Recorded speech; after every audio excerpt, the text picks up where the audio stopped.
नमस्कार। आज बात करूंगा कि वाइजर 1 ने अपने 43 साल के जर्नी में क्या क्या डिस्कवर करा है, क्या क्या खोजा है अपने अंतरिक्ष यात्रा के दौरान। जी हाँ दोस्तों, वाइजर 1 को लॉन्च किया गया था 1977 को। 5 सितंबर 1977 को लॉन्च किया गया था अमेरिका से, कैलिफोर्निया। मतलब नासा ने इसको बनाया वाइजर 1 को। और देखो, जो रॉकेट हम यूज किए थे, मतलब जो सवारी गाड़ी हम इसको भेजने के लिए यूज किए थे, उसका नाम है Titan 3E centaur. Titan 3E centaur सवारी गाड़ी हम यूज किए थे। देखो, वाइजर 1 जो स्पेसक्राफ्ट है वो धरती से सबसे दूर जाने वाला स्पेसक्राफ्ट है, अंतरिक्ष यान है। लगभग 23 अरब किलोमीटर दूर है ये स्पेसक्राफ्ट धरती से। और इतने दूर से भी अभी भी सिग्नल अब हमको भेज ही रहा है। मतलब अभी भी इतना दूर है धरती से, फिर भी हमको सिग्नल भेज रहा है और हम कैच भी कर पा रहे हैं। ठीक है, अब देखो, वाइजर 1 को जो अंतरिक्ष में भेजने का सबसे मेन पर्पस था वो था कि सभ्यता, मतलब इंसान जैसी जो सभ्यता है, जैसे कि धरती पे सिविलाइजेशन है, जैसे धरती पे सभ्यता है, वैसे अंतरिक्ष में हमारे सोलर सिस्टम में कहीं सभ्यता है तो उसको ढूंढो। ये इसका एक पर्पस था। दूसरा इसका पर्पस था कि धरती के अलावा कहीं और लाइफ सपोर्ट कर रहा है कि नहीं कर रहा है, मतलब हमारे धरती के अलावा कहीं और जीवन है कि नहीं है, उसके बारे में पता करो। दूसरा क्या था, अब देखो, सबसे मेन जो इसका टारगेट था ना वो था टाइटन। वाइजर 1 को जो भेजने का सबसे मेन टारगेट था वो था टाइटन, क्योंकि टाइटन जो है वो शनि ग्रह का एक मून है। ठीक है, जैसे हमारे धरती का एक मून है, वैसे ही शनि ग्रह का एक मून है टाइटन।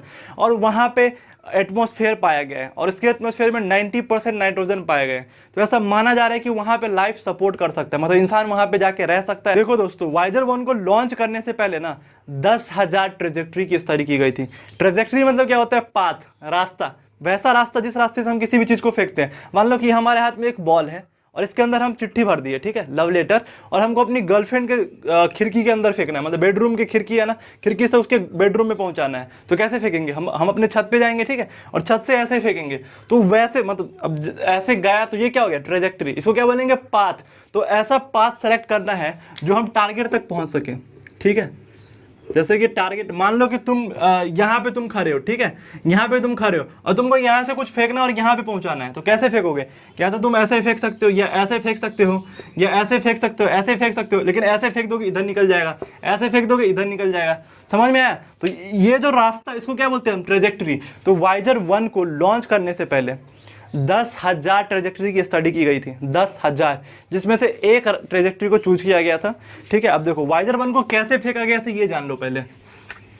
मतलब वाइजर 1 को मतलब कहाँ तक पहुंचना था ये जान लो। देखो, वाइजर 1 को जो फेंका गया था ना, ऐसे फेंका गया था कि जो हमारा सोलर सिस्टम है, सौर मंडल है, उससे बाहर चला जाए। लेकिन देखो कहाँ, मतलब कैसे, किसके पास से होके गुजरेगा ना, ये भी सबसे इंपॉर्टेंट पॉइंट था। जैसे सेंटर में, हमारे सोलर सिस्टम के सेंटर में क्या है? सन है। फिर यहाँ पे मरकरी, वेनस, चलो मरकरी, वेनस, यहाँ पे अर्थ, ये हमारा अर्थ हो गया। ठीक है, अब देखो यहाँ पे जुपिटर है और यहाँ पे सैटर्न, ठीक है, और यूरेनस और नेपच्यून इधर है। ठीक है, अब देखो यहाँ से इसको फेंकना है, यहाँ से इसको फेंकना है, ऐसे ऐसे फेंकना है वाइजर 1 को ना, कि जो ये जो जुपिटर है, जुपिटर मतलब बृहस्पति ग्रह है, जुपिटर और सैटर्न के पास से गुजरे। और सैटर्न का सबसे इंपॉर्टेंट जो पॉइंट था, यहाँ पे एक था टाइटन ग्रह, मतलब टाइटन मून था, जहां पे क्या था? एटमॉस्फेयर। तो वहां तक इसको पहुंचना है, मतलब उसके पास से गुजरना है। तो यहां से हम फेंके तो यहां पहुंचना चाहिए, जुपिटर पे नहीं फेंके, जुपिटर के पास से गुजारना है, ताकि हम जो इसमें कैमरा लगा हुआ था, ढेर सारे साइंटिफिक इंस्ट्रूमेंट लगे हुए थे, इसकी वजह से हम देख सके कि क्या क्या है वहां पे, कुछ जीवन है या नहीं, बहुत कुछ पता कर सकते हैं हम। तो इसके पास से गुजारना था। तो जुपिटर के पास, पहले जुपिटर, फिर उसके बाद इसको कहाँ जाना था? जुपिटर के बाद सैटर्न जाएगा ये, मतलब ऐसे जुपिटर पे फिर सैटर्न, ये जो सैटर्न है ना, शनि ग्रह पे पहुंचना था इसको। और शनि ग्रह के बाद ये यूरेनस और नेपच्यून, यहाँ पे यूरेनस है, अरुण वरुण, तो यूरेनस और नेपच्यून पे ये नहीं जाएगा, क्योंकि इसकी ट्रेजेक्ट्री ऐसी थी कि ये यहाँ तक पहुंच ही नहीं सकता था। तो उसके बाद इसको अगर यहाँ तक मिशन सक्सेसफुल हो गया तो टाइटन पे पहुंचना है, जो इसका सबसे इंपॉर्टेंट मिशन था कि टाइटन, जहां पे लाइफ सपोर्ट कर सकता था। तो टाइटन के पास से गुजरना है। उसके बाद ये पहुंच गया सीधा सीधा कहाँ? इंटरस्टेलर स्पेस में। हमारे ये जो हमारा सोलर सिस्टम है, इस सोलर सिस्टम से बाहर निकल के पहुंच गया ये इंटरस्टेलर स्पेस में। तो चलिए बारी बारी से हम अब इसकी जर्नी देखते हैं। चलिए, अब वाइजर 1 की यात्रा चालू हो गई 5 सितंबर 1977 को धरती से निकल चुका है ये वाइजर 1। अब इसको जुपिटर के पास से गुजरना है, ये है जुपिटर, तो जुपिटर के पास से गुजरना है। देखो जुपिटर पे पहुंचने में इसको ना, जुपिटर के पास पहुंचने में 2 साल लगे, लगभग 2 साल लगे इसको जुपिटर के पास पहुंचने में, क्योंकि धरती से काफ़ी दूर है जुपिटर, लगभग 4.2 AU दूर है, 4.2 AU दूर है जुपिटर धरती से। अब देखो जुपिटर के पास पहुंचने से पहले ना इसने अपना एक पिक्चर लिया था, जनवरी 30 1979 को इसने एक पिक्चर लिया था। देखो यहाँ पे आप ये पिक्चर देखो, ये ऐसा पिक्चर है ना, अब देखो 96 सेकेंड तक, मतलब कि एक 96 सेकेंड में एक क्लिक, फिर दूसरा टिकट 96 सेकेंड में, लगभग मतलब 100 घंटे तक इसने ये पिक्चर लिया था। 100 घंटे, समझ रहे हो ना, 100 घंटे तक पिक्चर लिया था लगभग। देखो जुपिटर जो है ना अपने एक्सिस पे 10 घंटे में पूरा घूम जाता है, जैसे धरती को अपने एक्सिस पे 24 घंटे में पूरा घूम जाती है, वैसे ही जुपिटर अपने एक्सिस पे 10 घंटे में घूम जाता है पूरा। तो लगभग 10 रोटेशन का पिक्चर लिया था इसने, 10 रोटेशन का, जुपिटर का जो 10 रोटेशन है ना उसका पिक्चर लिया था, पिक्चर मतलब टाइम लैप्स लिया था 96 सेकेंड के अंतराल पे। 96 सेकेंड एक क्लिक, 96 सेकेंड दूसरा क्लिक, तीसरा स्माइल प्लीज, तीसरा चौथा, मतलब ऐसे पिक्चर लिया था 96 सेकेंड तक जुपिटर का, ये जो वाइजर 1 है, ठीक है। उसके बाद देखो वाइजर 1 जो है ना उसने 2 मून की डिस्कवरी करी। देखो जुपिटर के पास टोटल कितने मून है, 75 मून है।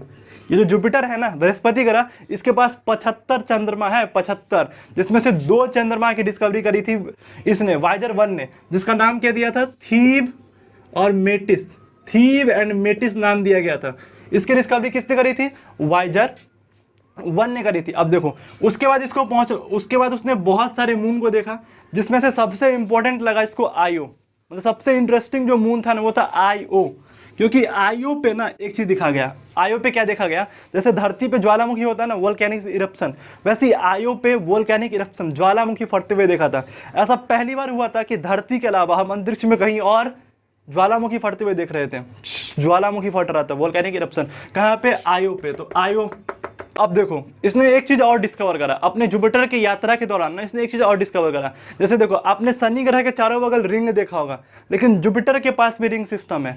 मतलब वाइजर 1 ने जो ये जो जुपिटर है ना, इसके जुपिटर के पास भी रिंग देखा था, और ये जो रिंग था वो 30 किलोमीटर थिक था, 30 किलोमीटर थिक। अब देखो उसके बाद इसमें करेक्शन कराया गया, मतलब सबसे जो क्लोजेस्ट पहुंचा ना वो 5 मार्च 1979 को, 5 मार्च 1979 को ना वाइजर 1 जुपिटर के सबसे क्लोजेस्ट पहुंच गया था, मतलब सबसे क्लोजेस्ट एनकाउंटर किया था जुपिटर का। लगभग दूरी थी 2,80,000 किलोमीटर के पास से गुजरा। ये जो वाइजर 1 है जुपिटर के 2,80,000 किलोमीटर पास से गुजरा 5 मार्च को 1979 को। उसके बाद उसके मून के डिस्कवर करा, और उसके बाद उसमें करेक्शन किए गए, मतलब ये जो स्पेस क्राफ्ट है उसमें थ्रस्टर की मदद से कुछ करेक्ट किया गया, ताकि इसको हम नए टारगेट, जो हमारा नया टारगेट अब क्या था, सैटर्न के पास से गुजारना था, तो सैटर्न के लिए गुजारा था। तो चलिए अब जानते हैं कि सैटर्न पे क्या क्या देखा वाइजर 1 ने। देखो अब जुपिटर में करेक्शन किया गया था अप्रैल में 1979 में। अब जुपिटर को पहुंचना है कहाँ, सैटर्न पे। अब ये देखो ये हमारा जुपिटर है और ये यहाँ पे सैटर्न है। अब देखो धरती से जो जुपिटर की दूरी है ना ये 4.2 AU दूर है, और जुपिटर के पास से गुजरने में लगा था, मतलब जो ये जो वाइजर 1 है इसको समय लगा था 2 साल का, ठीक है। लेकिन जुपिटर से सैटर्न पहुंचने में ना इसको मात्र 1 साल का समय लगा, मतलब 1 ही साल में पहुंच गया ये, मतलब 1 साल के अंदर ये सैटर्न पे पहुंच गया। तो कैसे पहुंच गया भाई, देखो जो सैटर्न, ये जो स्पेसक्राफ्ट है वाइजर 1, इसको गुजारा गया जुपिटर के पास से, और जुपिटर के पास क्या, ग्रेविटी, गुरुत्वाकर्षण फोर्स है, तो जुपिटर का ग्रेविटी यूज करके ना उसकी स्पीड और डबल हो गई। जैसे यहाँ पे देखो, यहाँ पे इसको भेजा गया इसमें, अब जैसे यहाँ से गुजरा ना तो पहले स्पीड था v, मान लो पहले स्पीड था v, अब जैसे इससे गुजरा तो इसकी स्पीड और ऐड हो गई, तो v से अब हो गया 2v, v से क्या हो गया 2v, तो स्पीड बहुत ज़्यादा होने के कारण ना इसकी स्पीड बढ़ गई। इसी को हम क्या बोलते हैं, ग्रेविटी असिस्ट टेक्निक बोलते हैं, इसको ग्रेविटी असिस्ट बोलते हैं, कि जुपिटर के ग्रेविटी यूज करके हम पहुंच गए कहाँ पे, सैटर्न, शनि ग्रह पे पहुंच गए। और शनि ग्रह पे पहुंचने पे ना इसने 5 नए मून को खोजा। शनि ग्रह पे टोटल कितने, 82 मून्स हैं भाई। जैसे जुपिटर पे 75 मून्स है ना, वैसे शनि ग्रह पे कितने मून्स हैं, 82 चंद्रमा है शनि ग्रह पे, जिसमें से 5 को किसने खोजा था, वाइजर 1 ने 5 चंद्रमा को खोजा था। अब देखो उसके बाद उसने और नई नई चीज डिस्कवरी करी। अब ध्यान से इस इमेज को देखो, देखो सैटर्न के पास पहले रिंग सिस्टम समझ लेते हैं कि सैटर्न के पास कैसे रिंग है। देखो सैटर्न के पास जो सबसे क्लोज वाला रिंग है इसको क्या बोलते हैं, डी रिंग, ठीक है। उसके बाद जो रिंग आता है उसको बोलते हैं बी रिंग, बी रिंग के बाद जो रिंग आता है ना उसको हम क्या बोलते हैं, ए रिंग। अब ध्यान से देखना, इमेज में देखते जाओ आप। और ए रिंग के बाद जो रिंग आ रहा है क्या है, एफ रिंग, उसके बाद क्या है, जी रिंग, उसके बाद सबसे आखिरी में ई रिंग। तो ध्यान से देखना, ये जो ई रिंग है ना, उसके बाद क्या है, जी रिंग। तो जी रिंग की जो खोज है उसने किसने करी थी, वाइजर 1 ने। वाइजर 1 ने इस जी रिंग की खोज करी थी, क्योंकि जी रिंग नहीं पता था पहले हमको, तो जी रिंग की खोज किसने करी है, वाइजर 1 ने। उसके बाद उसने और बहुत इंटरेस्टिंग खोज करी है किसमें, बी रिंग में। बी रिंग में देखना, बी रिंग जो पार्टिकल है ना, बी रिंग के जो पार्टिकल है वो बहुत छोटे छोटे पार्टिकल है और बादल से बने हुए हैं, इसलिए साइंटिस्ट इसका नाम दे दिए स्पॉक्स। तो बी रिंग में स्पॉक्स, मतलब साइंटिस्ट इसका नाम स्पॉक्स दिए हैं, तो बी रिंग्स में स्पॉक की खोज करी है, ठीक है। उसके बाद उसने एफ रिंग, ये जो एफ रिंग है, आप इमेज देखो, एफ रिंग के ना दोनों बगल में एक चांद है और एक मून है। एफ रिंग, ये जो एफ रिंग है, आप देखो एक एफ रिंग, ये देखो ये एफ रिंग हो गया, इसके इधर भी और इसके इधर भी एक मून है, जिसको हम क्या बोलते हैं, सेफड रिंग, सेफेरेडिंग मून बोलते हैं या सेफेरेडिंग सैटेलाइट बोलते हैं। तो सेफेरेडिंग सैटेलाइट की खोज करी थी इधर इधर, ठीक है। यहाँ तक आए समझ में।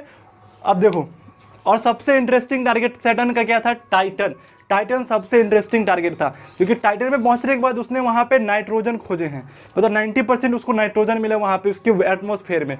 उसके बाद उसको हाइड्रोकार्बन्स मिले ढेर सारे, जिससे ये प्रूफ होता है कि जो टाइटन जो मून है उस पर प्री बायोटिक केमिकल रिएक्शन हो सकता है, ठीक है। अभी हमने बताया कि सैटर्न के पास कितने मून है, 82 मून है, 82 मून है, जिसमें से ये जो मून है ना 3 3 6, मतलब टाइटन, मीमास, इंसेडोलस, थीथिस, पता नहीं क्या है ना, रिया चक्रवर्ती नहीं, रिया मून है यहाँ पे। तो ये जो मून दिख रहे हैं आपको 1 2 3 4 6 जो मून है, इसके पास ना वाटर आइस सिस्टम, जैसे धरती के अलावा कहीं और देखा गया, मतलब ऐसा लग रहा है कि ये समुद्र है, मतलब बर्फ का बहुत खतरनाक विशाल समुद्र है, इस पे देखा गया, इन मून पे देखा गया। उसके बाद ये जो वाइजर 1 जो स्पेसक्राफ्ट है, उसके बाद ये पहुंच चुका कहाँ पे, इंटरस्टेलर स्पेस में। देखो उसके बाद ना लगभग 96 AU दूर, मतलब यहाँ से अब सैटर्न से निकल गया, सैटर्न पे फिर कुछ करेक्शन हुआ और उसके बाद ये निकल चुका था सोलर सिस्टम से बाहर। अब जैसे ही सोलर सिस्टम से बाहर निकला ना, तो 96 AU दूर, जैसे ही 96 AU दूर पहुंचा ना, वहाँ पे ना मैग्नेटिक फील्ड इंक्रीज हो गया। जैसे सूर्य से मैग्नेटिक फील्ड भी निकल रहा है, तो सूर्य से जो मैग्नेटिक फील्ड की इंटेंसिटी है ना वो इंक्रीज हो गया। तो जहाँ पे मैग्नेटिक फील्ड की इंटेंसिटी इंक्रीज होती है उसको क्या बोलते हैं हम, टर्मिनेशन शॉक। तो ये टर्मिनेशन शॉक पे पहुंच गया था, ठीक है, टर्मिनेशन शॉक पे, ठीक है। टर्मिनेशन शॉक के बाद आता है हेलियोसीथ। हमने आपको बताया, बहुत कुछ बताया। टर्मिनेशन शॉक के बाद क्या आता है, हेलियोसीथ, उसके बाद आता है हेलियोपॉज, जहां तक हमारे सोलर विंड का असर होता है। तो ये जो सोलर विंड है ना, सोलर विंड के असर से बाहर निकल गया और 25 अगस्त 2012 को, लगभग 126 AU दूर है ये धरती से, वो पहुंच चुका था कहाँ, इंटरस्टेलर स्पेस में पहुंच चुका था। 25 अगस्त 2012 को इंटरस्टेलर स्पेस में पहुंच गया था। और वाइजर 1 पहला एक स्पेसक्राफ्ट है जो इंटरस्टेलर स्पेस में पहुंचा है, मतलब कि तारों की शहर में पहुंच गया वाइजर 1, ठीक है। अब देखो, अब सबसे इंपॉर्टेंट जो इसमें पॉइंट है, देखो 14 फरवरी वैलेंटाइन डे के दिन, देखो 14 फरवरी को क्या होता है, वैलेंटाइन डे, जिसमें हम एक दूसरे को क्या देते हैं, रोज देते हैं। तो साइंटिस्ट लोग अपना वैलेंटाइन डे कैसे मनाते हैं, देखो 14 अप्रैल मतलब 14 फरवरी 1990 को ये जो वाइजर 1 है ना, इसका कैमरा धरती की तरफ मोड़ा गया। इसका जो कैमरा है इसको धरती की तरफ मोड़ा गया और एक सेल्फी लिया गया हमारे धरती का, एक सेल्फी लिया गया हमारे धरती का, जिसको हम क्या बोलते हैं, फैमिली पोर्ट्रेट बोलते हैं। मतलब एक फोटो लिया गया हमारे धरती का। और ये आप देखो, ये देखो फोटो दिख रहा है ना आपको। अब इसमें देख रहा है ब्लू कलर का जो दिख रहा है ना डॉट, ब्लू कलर का, वो क्या है, हमारा अर्थ है। लगभग 40 AU दूर था तब सैटेलाइट। 1990 में जो सैटेलाइट था ना, सॉरी ये जो स्पेसक्राफ्ट था, धरती से 40 AU दूर था। तो वहां से एक फोटो लिया गया। ये जो ब्लू डॉट दिख रहा है उसको क्या बोलते हैं, पेल ब्लू डॉट। हमारी धरती है भाई, पेल ब्लू डॉट बोलते हैं, हमारी धरती है। हम यहीं पे रह रहे थे, यहीं पे रह रहे हैं, थे नहीं, यहीं पे रह रहे हैं। तो हमारी धरती की फोटो ली गई थी, सेल्फी। उसके बाद ये आखिरी फोटो था, ये वाइजर 1 का सबसे आखिरी फोटो था, सबसे आखिरी सेल्फी। उसके बाद इसके कैमरा को ऑफ कर दिया गया ताकि इसकी मेमोरी बच सके, इसका पावर बच सके, ठीक है। आई होप आपको समझ में आया होगा कि वाइजर 1 से हमको कितना फ़ायदा हुआ। बहुत फ़ायदा हुआ वाइजर 1 से। अगर वीडियो अच्छा लगे ना तो शेयर जरूर कर दे यार इस वीडियो को, ठीक है। मिलते हैं नेक्स्ट वीडियो में, वाइजर 2 के बारे में डिस्कस करेंगे हम अगले पार्ट 3 में कि वाइजर 2 ने क्या क्या देखा है। उसके बाद हम ये जो स्पेसक्राफ्ट है ना वाइजर 1, उसके डिज़ाइन के बारे में डिस्कस करेंगे। इसमें जो साइंटिफिक इंस्ट्रूमेंट लगे हुए हैं इसके बारे में भी हम डिस्कस करेंगे, ठीक है। और सबसे इंपॉर्टेंट पॉइंट, जिसको आप छोड़ना मत, जो इस स्पेसक्राफ्ट के अंदर जो हम गोल्डन रिकॉर्ड भेजे हैं, एलियन के लिए संदेश भेजे हैं, जिसकी वजह से एलियन हमको ढूंढ सकते हैं, उसके बारे में भी हम डिस्कस करेंगे। ठीक है, मिलते हैं पार्ट 3 में। थैंक यू सो मच इस वीडियो को पूरा देखने के लिए, दिल से बहुत बहुत धन्यवाद।